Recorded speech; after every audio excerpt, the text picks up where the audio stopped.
സാറിന് എന്നാലും ഡാൻസ് കളിപ്പിക്കാൻ നോക്കിയതാണ് അറിയാതെ ഡാൻസ് ചെയ്യാൻ പോയി. സാറേ ഇങ്ങനെ വന്നിട്ടില്ല. ഞാൻ ഈ പടത്തിന്റെ സംവിധായകൻ കമലാണ്.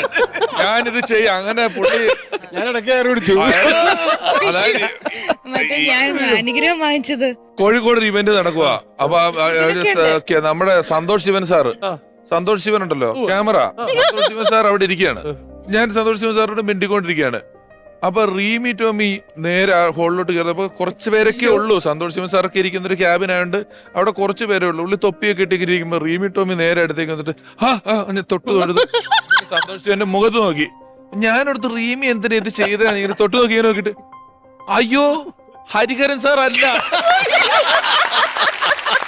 ഞാനിത് സിംഗർ ഹരിഹരനോർത്ത കാല് തൊട്ട് തൊഴുത. എന്നാ മിണ്ടാണ്ട് പോയാൽ പോരെ, ആരേലും മിണ്ടാണ്ട് പോലെ. ഇത് തൊഴുവും ചെയ്തു, പുള്ളി അനുഗ്രഹിക്കുകയും ചെയ്തു.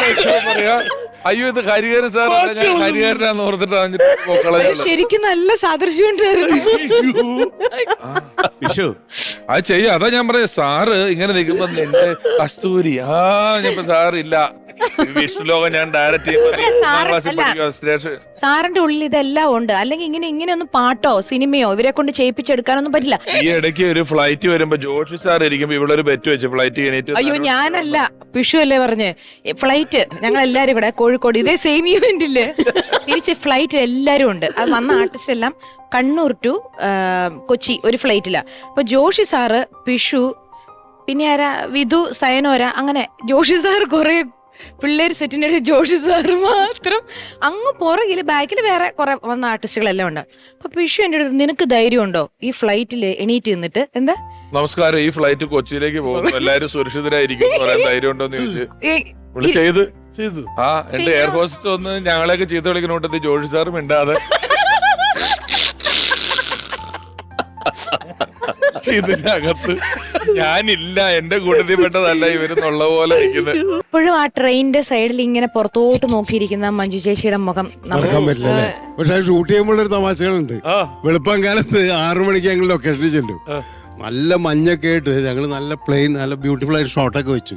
പക്ഷെ താഴെ ഇവരെ കൊണ്ട് നിർത്തി, ജയറാമിനെ മഞ്ജുവിനെ കൊണ്ട്. താഴെ എന്താ പറയുക സംഭവം, താഴെ കംപ്ലീറ്റ് തമിഴ്നാട്ടിലിറങ്ങി മറ്റേ പാട്ടിന്റെ അല്ലേ സാർ, വിണ്ണിലെ പോയി കംപ്ലീറ്റ് സംഭവം. താഴെ നമുക്കും മിണ്ടാൻ പറ്റില്ല, നമുക്കും മിണ്ടാൻ പറ്റില്ല, വേറെ സ്ഥലമില്ല, അങ്ങോട്ടും ഇങ്ങോട്ട് നീങ്ങിക്കാൻ പറ്റില്ല. കാരണം എന്താ അറിയോ, ലൈറ്റിന്റെ ബ്യൂട്ടി. ഒരു സെക്കൻഡ് ഇവര് ലൊക്കേഷൻ മലേഷ്യയാണോന്ന് അങ്ങനെയൊക്കെയുള്ള സിനിമ ലൊക്കേഷനിൽ ഇങ്ങനെയുള്ള സംഭവങ്ങളുണ്ട്. നമുക്കൊന്നും പോയി റിമൂനേഷൻ എനിക്ക് തോന്നുന്നു. ഒന്ന് ഗാനങ്ങളുടെ കാര്യത്തിൽ എടുത്തു പറയേണ്ടതെന്ന് വെച്ചാൽ, നേരത്തെ റമ്യ പറഞ്ഞ പോലെയാണ് എല്ലാ സിനിമയിലെയും പാട്ടുകൾ ഇത്രയും ഗംഭീരമാവുക.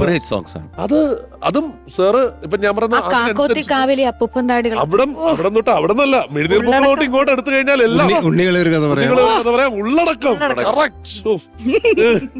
അതിനൊരു കാരണമുണ്ട്. ഇപ്പൊ അനുഗ്രഹം വാങ്ങിച്ചിട്ടൊരു കാരണമുണ്ട്. ഇത് അറിഞ്ഞുകൊണ്ടാണ് 3-ാം വയസ്സിലല്ലേ പാടിയത് തുടങ്ങി. അയ്യോ സത്യം, ആദ്യമായിട്ട് പാടിയ കണ്ണാതുമ്പിയാണ്.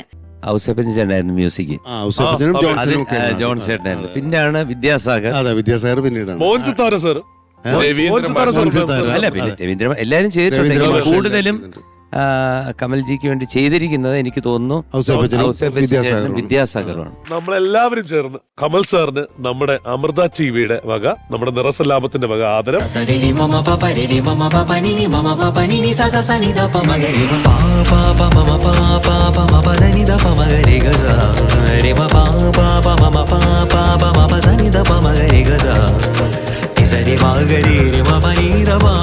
സരി മഗരി സനി ദ പ മഗരി.